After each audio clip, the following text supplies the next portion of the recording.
Coming up on Mountain News this morning,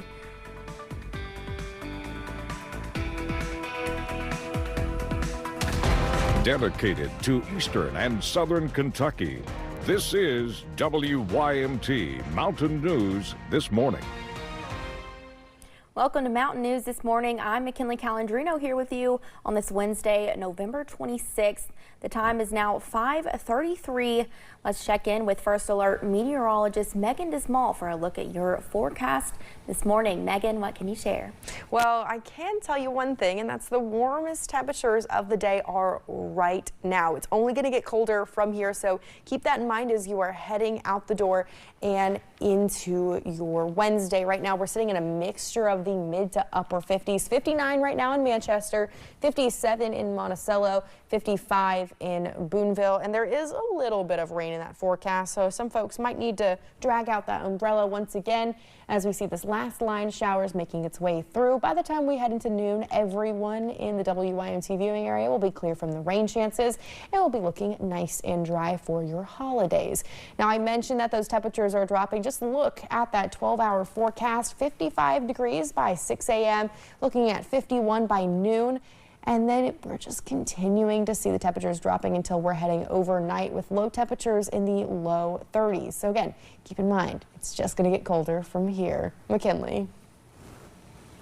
Thank you, Megan. A Pike County man accused of manslaughter in the April death of another Pike County man appeared in court yesterday morning for arraignment, one day after turning himself in to the police. WYMT's Buddy Forbes has more from the courtroom. Paul Coleman appeared before Judge Eddie Coleman Tuesday, charged with manslaughter in the April 5th shooting death of Greeley Brandon Hurley. He's got 3 daughters. One's 5, one's 7, and one's 8. They were devastated the next day, crying for their dad, said, "Why did that man kill Dad?" A citation said Coleman turned himself into the Pike County Sheriff's Office Monday after a warrant was issued for his arrest. Paul says it's self-defense, but he shoots Brandon 2 times. Special Prosecutor Tony Skeens was brought in for the case. He asked the court to hold Coleman in custody on the current $250,000 cash bond and to rule no contact between Coleman and Hurley's family, saying there was evidence of inappropriate social media contact with the victim's mother.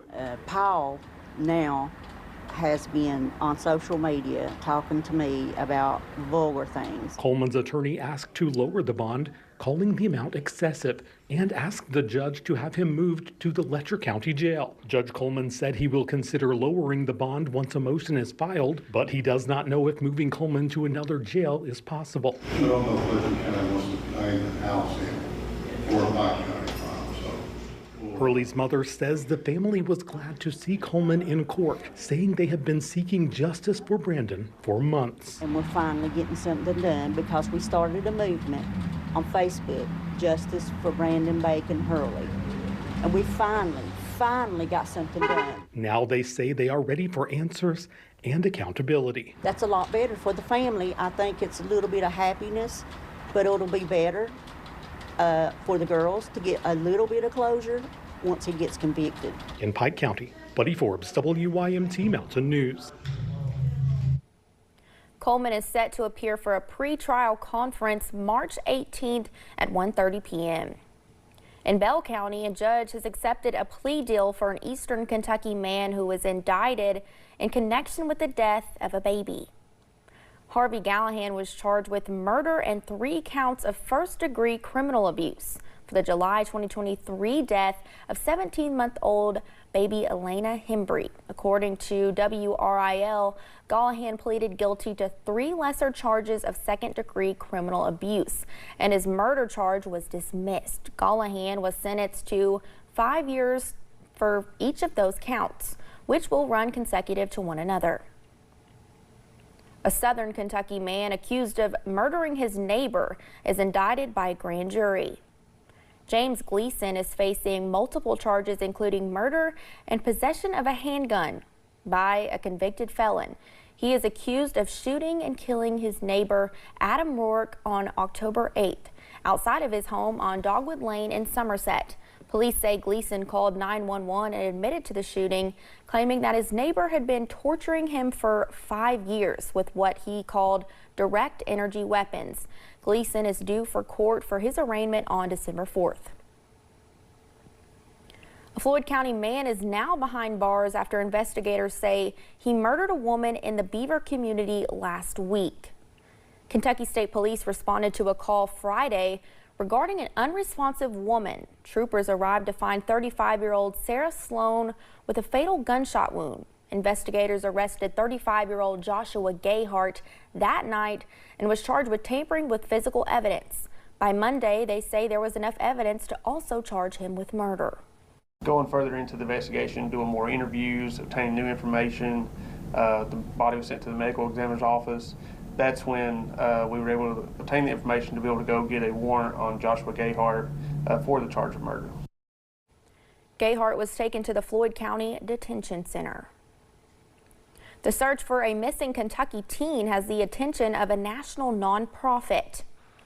13-year-old Winter Wagner went missing from her foster parents' home in Rockcastle County last month. The National Center for Missing and Exploited Children now has a poster of Wagner on their website. U.S. Marshals and the FBI are also helping with the search. If you see Winter or have any information about where she is, you're asked to call the Rockcastle County Sheriff's Office. Today is expected to be one of the busiest travel days of the year, on the road and in the sky. The Bluegrass Airport is getting ready for the holiday travel rush. Thousands of people are expected to fly out of Lexington today, and we asked airport staff what to expect if you're traveling this holiday. Definitely arrive with enough time, whatever your airport advises you as far as arrival time before.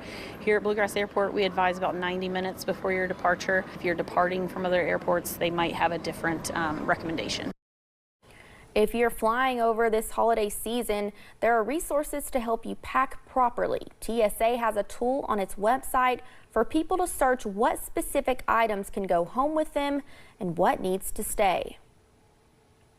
A longtime Lexington activist says donations are down this year for his annual Youth Coat Drive, and he's doing something extreme to change that. Hip-hop artist Divine Karama is performing for 50 hours straight to raise awareness for his coat drive that he's calling A Coat to Keep the Cold Away. The drive, through his nonprofit Believing in Forever, collects brand new coats for kids across central and eastern Kentucky.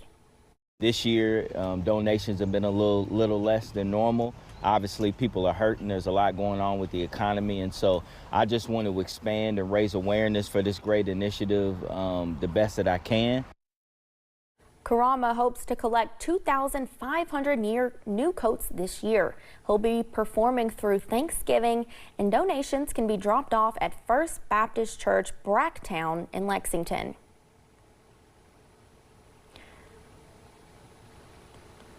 Well, Thanksgiving is tomorrow, and folks are urged to use safe cooking practices. Brandon Wagers with the London Fire Department says to make sure your smoke alarms work before your cooking begins, and to make sure you have a fire extinguisher on hand.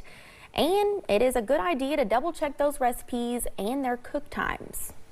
Make sure you read the labels. You know, following family recipes is great, but also double check your stuff, and that way you don't leave items in the oven too long. It will overcook and such.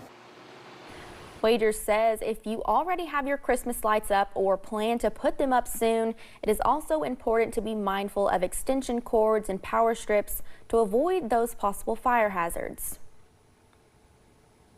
The USDA made 2 significant grant announcements in eastern Kentucky Tuesday. In Johnson County, one grant will help the fiscal court buy vehicles for the sheriff's office. In Letcher County, a multi-million-dollar disaster recovery grant will help the city of Jenkins make their water system improvements. There is growing evidence that there is a shortage in skilled trades, including electricians and plumbers, in the United States. According to the 2024 Construction Labor Market Report, more than half of surveyed builders are experiencing the shortage firsthand. I was able to speak to a local plumber and students at the Knott County Vocational Trade School yesterday. States throughout the nation are seeing a shortage of skilled trade workers, especially plumbers and electricians. Patrick Gooden, owner at Gooden Plumbing and Electrical, says he has seen the shortage firsthand. There's really only 2 or 3 of us in the whole Perry County that actually do service work. At one time, I was the youngest plumber in Kentucky. And now I'm probably hitting the oldest plumber in Kentucky. He says the primary cause for the shortage is a gap in the replacements for the workers that have retired. But it's a great trade. I mean, you can make a living and feed your kids and send them to medical school, because I did it. So.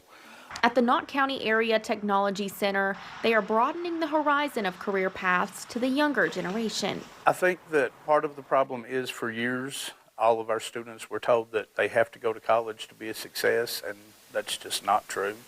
Jobs like carpenters and plumbers and auto mechanics, all of that is pretty much AI proof. AI can't do the job. The center takes students on tours of schools and apprenticeship programs where they can get paid to learn and work. Senior Dalton Bentley hopes to make a difference in Eastern Kentucky after graduation without having to go to a 4-year university. Officials say the continued shortage could lead to project delays, higher labor costs, and longer wait times for residential repairs and installations.